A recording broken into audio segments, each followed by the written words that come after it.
മോഹൻലാലിനെ നായകനാക്കി പൃഥ്വിരാജ് സുകുമാരൻ സംവിധാനം ചെയ്യുന്ന ഏറ്റവും പുതിയ സിനിമയാണ് എമ്പുരാൻ എന്ന് പറഞ്ഞ ഒരു സിനിമ. ഇപ്പോൾ നിലവിലത്തെ ഈ ഒരു എമ്പുരാൻ പടത്തിന്റെ ഭാഗത്ത് നിന്നും ലേറ്റസ്റ്റ് ആയിട്ട് ഒരു അപ്ഡേറ്റ് ലഭിച്ചിട്ടുണ്ട്. സംഭവം എന്ന് പറഞ്ഞത് ഈ ഒരു അപ്ഡേറ്റ് നമുക്ക് തന്നിരിക്കുന്നത് ലാലേട്ടൻ തന്നെയാണ്. സംഭവം പുള്ളി പറയുന്നത് ഇങ്ങനെയാണ്: ലൂസിഫറിനേക്കാൾ ഏറെ വ്യത്യസ്തമായിരിക്കും എമ്പുരാൻ എന്നാണ് ലാലേട്ടൻ അദ്ദേഹത്തിന്റെ വാക്കുകൾ ഈ ഒരു എമ്പുരാൻ സിനിമയെ കുറിച്ചുള്ള. പുള്ളി പറയുന്നത് ഇങ്ങനെയാണ്: രണ്ടിനെയും തമ്മിൽ താരതമ്യം ചെയ്യാൻ സാധിക്കില്ല. അതായത് ലൂസിഫറും എമ്പുരാനും തമ്മിൽ നമ്മൾ ഒരിക്കലും താരതമ്യം ചെയ്യാൻ പാടില്ല എന്നുള്ള തരത്തിലേക്കാണ് അദ്ദേഹം പറയുന്നത്.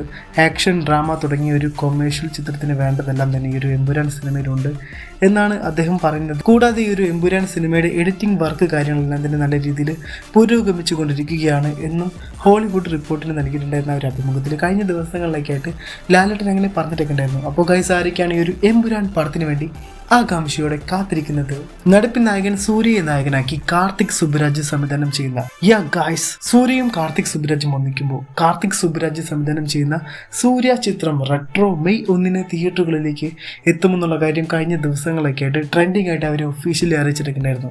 എന്തൊക്കെ തന്നെ നമ്മൾ ഈ ഒരു പടത്തിന് വേണ്ടി കട്ട വെയിറ്റിംഗ് ആണ്. കാരണം സൂര്യയാണ് എൻ്റെ ഒരു തകർപ്പൻ കമ്പൊക്കെ നമുക്ക് ഈ ഒരു റെട്രോ പടത്തിലൂടെ കാണാൻ സാധിക്കുമെന്നുള്ള കാര്യം ഷുവറാണെന്നാണ് നമുക്ക് തോന്നുന്നത്. കാരണം എന്ന് പറഞ്ഞത് കാർത്തിക് സുബ്ബരാജിൻ്റെ ഹോപ്പാണ് അദ്ദേഹം. നമുക്കറിയാമല്ലോ, ജിഗർ തണ്ട, പേട്ട തുടങ്ങിയ പടങ്ങളൊക്കെ കാർത്തിക് സുബ്ബരാജിൻ്റെ. അപ്പോൾ റെട്രോയും ആ ഒരു ലെവലിൽ നിൽക്കുന്ന ഒരു പടം തന്നെയായിരിക്കുമെന്നാണ് നമ്മൾ പ്രതീക്ഷിക്കുന്നത്. അപ്പോൾ ആരൊക്കെയാണ് ഗൈസ് ഈ ഒരു റെട്രോ പടത്തിന് വേണ്ടി ആകാംക്ഷയോടെ കാത്തിരിക്കുന്നത്? സോ തീർച്ചയായും താഴെ കമൻറ്റ് ബോക്സിൽ പറയുക. ദളപതി വിജയെ നായകനാക്കി എച്ച് വിനോദ് സംവിധാനം ചെയ്യുന്ന ഏറ്റവും പുതിയ സിനിമയാണ് ദളപതി 69 എന്ന് പറഞ്ഞ ഒരു പടം. നമുക്കറിയാമല്ലോ, ഈ ഒരു ദളപതി 69 പടത്തിൻ്റെ ഭാഗത്ത് നിന്നും പൊങ്കലിന് സ്പെഷ്യൽ അപ്ഡേറ്റ്സ് കാര്യങ്ങളൊക്കെ വരുമെന്നുള്ള തരത്തിലേക്ക് മുൻപേ അപ്ഡേറ്റ്സ് ഒക്കെ ഇങ്ങനെ വന്നിട്ടുണ്ടായിരുന്നു. പക്ഷേ കാര്യമായിട്ട് ദളപതി 69 സിനിമയുടെ ഭാഗത്ത് നിന്നും അങ്ങനെ അപ്ഡേറ്റ്സ് ഒന്നും തന്നെ ഇതുവരെ ഈ സമയം വരെ വന്നിട്ടില്ല. അപ്പോൾ ഇപ്പോൾ നമുക്കറിയാൻ സാധിക്കുന്നത് ഈ ഒരു ജനുവരി മാസത്തിൽ തന്നെ ഈ ഒരു ദളപതി 69 സിനിമയുടെ ഭാഗത്ത് നിന്നും എന്തെങ്കിലും ഒരു അപ്ഡേറ്റ് വരുന്നതാണ്. അതിൽ തന്നെ കൂടുതലായിട്ടും പറയപ്പെടുന്നത് ഒന്നില്ലെങ്കിൽ ഈ ഒരു സിനിമയുടെ ഫസ്റ്റ് ലുക്ക് പോസ്റ്റർ ആയിരിക്കും, അതല്ലെങ്കിൽ ഈ ഒരു സിനിമയുടെ ടൈറ്റിലായിരിക്കും എന്നുള്ള തരത്തിലാണ്. അപ്പോൾ ഈ രണ്ടിൽ ഏതെങ്കിലും ഒരു അപ്ഡേറ്റ് നമുക്ക് കൺഫേം ആയിട്ട് പ്രതീക്ഷിക്കാം എന്നാണ് ഇപ്പോൾ അറിയാൻ സാധിച്ചുകൊണ്ടിരിക്കുന്നത്. ദളപതി 69 പടത്തിൻ്റെ ഭാഗത്ത് നിന്നും അപ്പോൾ ഈ രണ്ട് അപ്ഡേറ്റുകളിൽ ഏതെങ്കിലും ഒരു അപ്ഡേറ്റ് വരുമെന്ന് നമുക്ക് പ്രതീക്ഷിക്കാം എന്നുള്ള തരത്തിലാണ് അപ്ഡേറ്റ്സ് കാര്യങ്ങളൊക്കെ ഇപ്പോൾ വന്നുകൊണ്ടിരിക്കുന്നത്. അപ്പോൾ ഗൈസ്, ആരൊക്കെയാണ് ഈ ഒരു ദളപതി 69 സിനിമയ്ക്ക് വേണ്ടി ആകാംക്ഷയോടെ കാത്തിരിക്കുന്നത്? സോ നമ്മൾ കട്ട വെയിറ്റിംഗ് ആണ്. LCU short film chapter 0. ഈ ഒരു LCU ഷോർട്ട് ഫിലിമിൻ്റെ ഭാഗത്ത് നിന്ന് നിലവിലൊരു അപ്ഡേറ്റ് ലഭിച്ചിട്ടുണ്ട്.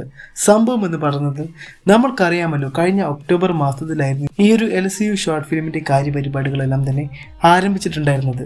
അങ്ങനെ ഇരിക്കുന്ന ആ ഒരു ടൈമിൽ തന്നെയായിരുന്നു ഈ ഒരു ഷോർട്ട് ഫിലിം 2025 ജനുവരിയിൽ എന്തായാലും റിലീസാകുമെന്നുള്ള തരത്തിലെ വാർത്തകളും വന്നിരുന്നത്. എന്നാലിപ്പോൾ നമുക്ക് ലേറ്റസ്റ്റ് അറിയാൻ സാധിച്ചുകൊണ്ടിരിക്കുന്നത് ഈ ഒരു LCU ഷോർട്ട് ഫിലിം ജനുവരി മാസം അവസാനമോ അതല്ലെങ്കിൽ ഫെബ്രുവരി മാസം ആദ്യമോ ആയിട്ട് റിലീസാകുമെന്നുള്ള തരത്തിലാണ് വാർത്തകളിപ്പോൾ അങ്ങനെ വന്നുകൊണ്ടിരിക്കുന്നത്. എന്നാലിപ്പോൾ ട്രെൻഡിങ് ആയി നിൽക്കുന്ന ഒരു അപ്ഡേറ്റ് എന്ന് പറയുന്നത് ഈ ഒരു ഷോർട്ട് ഫിലിമിൻ്റെ റിലീസ് ഡേറ്റ് ആണ്. വരും ദിവസങ്ങളിലായി തന്നെ ഈ ഒരു ഷോർട്ട് ഫിലിമിൻ്റെ റിലീസ് ഡേറ്റ് നമുക്കറിയാൻ സാധിക്കും എന്നുള്ള തരത്തിലാണ് അപ്ഡേറ്റ്സ് കാര്യങ്ങളൊക്കെ വന്നുകൊണ്ടിരിക്കുന്നത്. അപ്പോൾ ഈ ഒരു ഷോർട്ട് ഫിലിമിൻ്റെ അണിയറ പ്രവർത്തകർ, അതായത് അവർ അധികം വൈകാതെ തന്നെ ഈ ഒരു ഷോർട്ട് ഫിലിമിൻ്റെ റിലീസ് ഡേറ്റ് പുറത്തു വിടുമെന്നുള്ള തരത്തിലാണ് അപ്പോൾ അപ്ഡേറ്റ്സ് കാര്യങ്ങളൊക്കെ വന്നുകൊണ്ടിരിക്കുന്നത്. എന്തൊക്കെ തന്നെയാലും ഈ വരാനിരിക്കുന്ന ഷോർട്ട് ഫിലിമിൻ്റെ റിലീസ് ഡേറ്റ് ഈ ജനുവരി മാസത്തിൽ തന്നെ നമുക്കറിയാൻ സാധിക്കുമെന്നുള്ള തരത്തിലും വാർത്തകളൊക്കെ വരുന്നുണ്ട്. നമ്മൾക്കറിയാമല്ലോ, കൈദി സിനിമയുടെയും അതേപോലെ തന്നെ വിക്രം സിനിമയുടെയും ഒക്കെ മുൻപ് നടക്കുന്ന പല കാര്യങ്ങളുമായിരിക്കും നമ്മൾക്ക് ഈ ഒരു LCU ഷോർട്ട് ഫിലിമിൽ കൂടുതലായിട്ടും കാണാൻ സാധിക്കുക. അപ്പോൾ ഗൈസ്, ആരൊക്കെയാണ് ഈ ഒരു LCU ഷോർട്ട് ഫിലിമിന് വേണ്ടി ആകാംക്ഷയോടെ കാത്തിരിക്കുന്നത്? സോ നിങ്ങൾ ഈ ഒരു ഷോർട്ട് ഫിലിമിന് വേണ്ടി വെയിറ്റ് ചെയ്യുന്നുണ്ടെങ്കിൽ തീർച്ചയായും താഴെ കമൻറ്റ് ബോക്സിൽ കമൻറ്റായി രേഖപ്പെടുത്താൻ മറക്കാതിരിക്കുക. അതേപോലെ തന്നെ നിങ്ങൾക്ക് ഈ ഒരു ലോകേഷ് സിനിമാറ്റിക് യൂണിവേഴ്സ്, അതായത് LCUവിൽ ഏറ്റവും ഇഷ്ടപ്പെട്ട കഥാപാത്രം ആരാണെന്നുള്ളത് തീർച്ചയായും താഴെ കമൻറ്റിൽ പറയുക. അപ്പോൾ so that's the video guys. കൂടുതൽ ഇതുപോലുള്ള മൂവി അപ്ഡേറ്റ്സുകൾക്കും മറ്റു ഫാക്ട്സുകൾക്കും വേണ്ടിയാണ് തന്നെ നിങ്ങൾ നമ്മുടെ യൂട്യൂബ് ചാനൽ ഇപ്പോൾ തന്നെ സബ്സ്ക്രൈബ് ചെയ്ത് വയ്ക്കേണ്ട കാര്യമെന്ന് പരിഗണിക്കുക. അപ്പോൾ എന്തൊക്കെ തന്നെ അടുത്ത വീഡിയോയിൽ കാണുന്നത് വരയ്ക്കും. Bye guys, by.